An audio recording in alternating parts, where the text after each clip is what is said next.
Welcome back to Grim and Whim.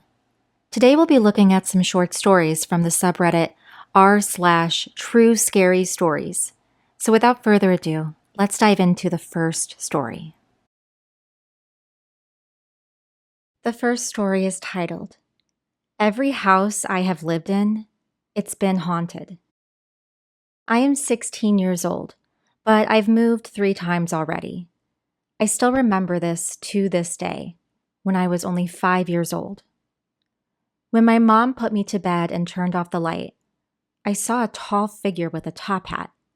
And the worst part was the red eyes. Every time I saw the eyes and the man, I would let out an ear-piercing scream. And my mom would come in scared, seeing me crying and pointing at the corner. She would roll her eyes and put me back into bed.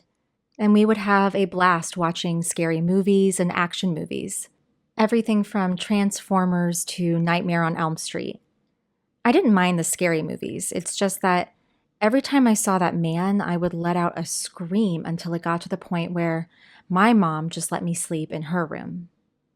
Fast forward, my mom got kicked out of the house for smoking weed, but she gave me a Nintendo Wii before she got kicked out. I still love my mom, but it was weird because when she was gone, the man stopped appearing. But here's the worst part. I saw him in dreams every Tuesday and screamed. When my grandma got tired of the screaming, I slept with my grandpa. Fast forward, I was about 12 or maybe 13, and my uncle and aunt just moved in with my cousin and new cousin. I never got to sleep in my room because it was being used for my newborn cousin. The only time I was allowed in there was when I went to go get toys. But when I slept either downstairs in the basement or upstairs on the floor with my grandpa, I would always get a girl with huge fangs and black eyes. It happened every 1 to 2 weeks, and I would wake up scared out of my mind, then stay up all night watching TV or playing video games. This kept going until I was about 14, and I finally moved into my own room. Not even a day later, I got a new ghost, but it was a little boy. He said that his mommy and daddy were sorry about what they had done to me. I was so confused until I realized when I woke up the next morning, I looked at my address. Apparently, there was a married couple with a boy who brutally died. Not long after, I moved out because my uncle was given the house and decided to sell it. When I moved into the new house, I got a weird feeling about it. Not to mention, the house was old, with a rusty shed out back and old rooms. I didn't care, but I was in this stage where I said, F everyone, and stayed up much longer than everyone else, going to bed at 2 or 3 a.m. During these days, I played Call of Duty and Grand Theft Auto.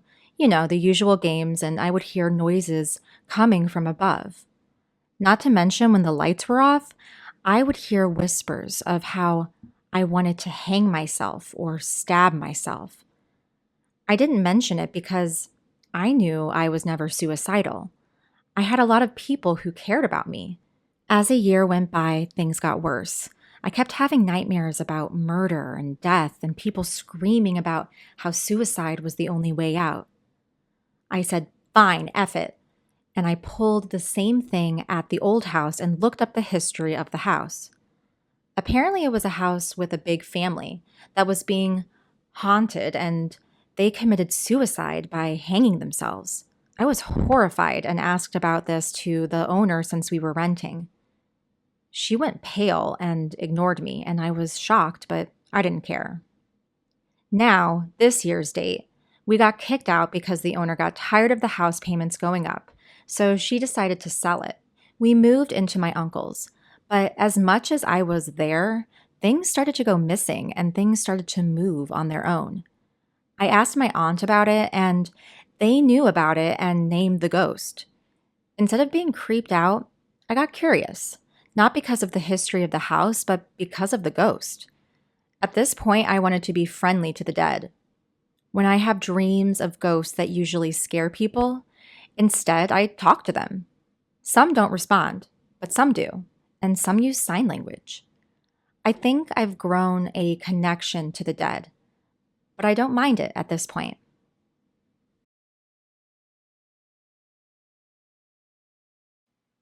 This next story is titled Haunting of Tunnel's End.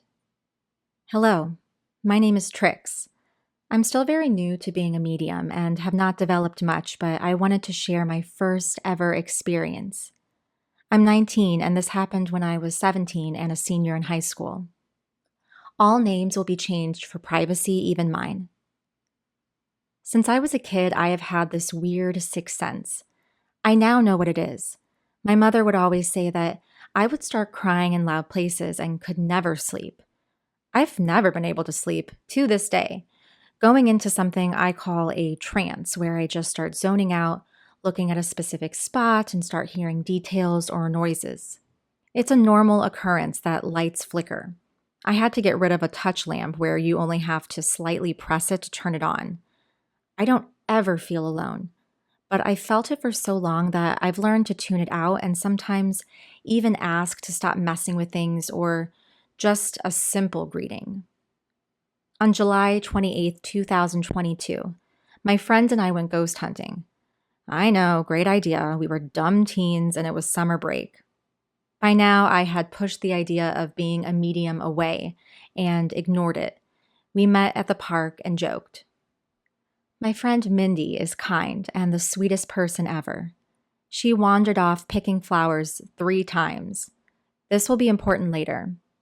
Strange, but we were all so used to it and we brushed it off and just took them from her and kept laughing and joking. After everyone had arrived, we started and headed off to a nearby tunnel. It was narrow and nothing happened. It was fun. We should have left it like that. Eric had finally joined us, and we were all excited to have one more. He joined us, and that's when he brought something up the tunnel behind his house. We got excited and all crammed into 2 cars and headed to his house. We got there, and there were around 10 of us. Aiden had been telling me about how he and another guy had performed some type of communication. I found out later it was a ghost box. And they did this at Mindy's house, and they got a couple of things. One was flowers that had been said 3 times. Remember, Mindy had picked the flowers 3 times. We all finally gathered, and that's when Eric started with the story. There was a disabled kid that lived around the area. He was invited to a pool party where he was only invited to get bullied. They ended up pushing him into the pool, and he hit his head and ended up dying from impact. The guys that were responsible for his murder took him to the site that we were visiting and buried his body, where a tree supposedly grew where he was buried. I still don't know if this story is true. We awkwardly laughed and looked at each other as Eric led the way. I was already having a strange gut feeling as I was zoning out the way I do and not saying anything, but I wasn't the only one having a hard time. My friend Zach was feeling sick already. As we got closer and closer, I started to look around and ended up getting closer to my ex-boyfriend Aiden. When we were about 10 feet away or so from the tunnel, I stopped, along with Aiden and Ryan, who stayed behind me, unlike everyone else that went into the tunnel. I started to panic and looked around when I saw it. A small head peeked out. It was blurry but still clear to me. Then I started to hear, "Get out," almost like a warning. I looked around as Aiden kept trying to get my attention. "Leave." I heard it again. That's when I felt something shake me from behind, yelling at me to get my friends who had gone into the tunnel. I could only softly look up. The tunnel went up the hill. I didn't know that Nathan had gotten up the tunnel and had seen something. I still couldn't move, but Aiden and Ryan immediately believed me and started to get them out by telling them what I saw and felt. We regrouped, and that's when I saw that Zach was on the verge of vomiting, while Nathan couldn't speak, and I couldn't explain myself either. I just kept asking for us to leave. Nathan still couldn't tell us what was wrong, as I just got in the car feeling strange. They all wanted to go back to Nathan and Mindy's house, but I asked to be dropped off at home, and they did. I learned the next day from Aiden that Nathan had seen a 4 foot tall, black eyed child. I also learned that when they went back to Nathan and Mindy's house, their younger brother walked into the living room and asked their mom if she was in her room, which she wasn't. They went to check. There it was, the 4 foot black eyed child again. Apparently, Mindy had said, "Do you want to be my friend?" And I guess that it followed them home.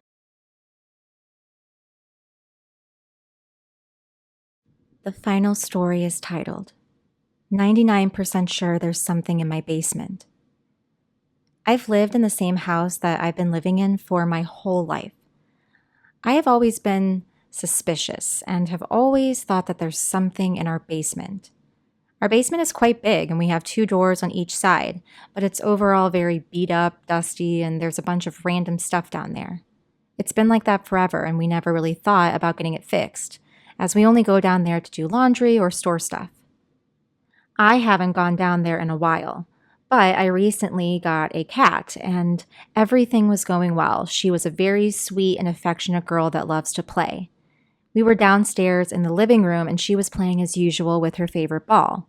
Running around, then the ball went down the basement stairs, and after the ball fell down, my cat ran after it, grabbed it, and came back upstairs and continued to play. She then started throwing the ball down there and running after it. That's just something she enjoys doing. She enjoys running after them on the stairs. She did that a few times, but then after the 6th time, she meowed continuously and loudly, and she came running back up without her ball. Very unusual. And she looked extremely scared and hid behind me. Her tail was extremely fluffy, and this happens when she's scared. She continued to meow and she ran upstairs and hid for about 10 minutes. I knew something was up, so I decided to go downstairs. The 2 doors that were shut somehow opened on their own. I never really thought much of this, so I shut them, grabbed her ball, and tried to comfort her. Then a few days ago, I couldn't find my cat anywhere and decided to look in the basement just in case she was maybe in there. As I was about 2 steps away, I saw the door on the right crack open all by itself with my own 2 eyes. I screamed and my cat came running down when she heard me and started hissing and meowing at the door. I quickly shut the door and ran upstairs with my cat. My cat has never gone down there since, and she looks terrified whenever she sees me going down there. This has happened a few times where the doors are shut and I come home to them being opened. Overall, very weird. I'm planning on maybe putting a camera down there to prove to my guardians, as they think I'm crazy. Thank you so much for joining me. It's goodbye for now, but I hope to haunt you again soon.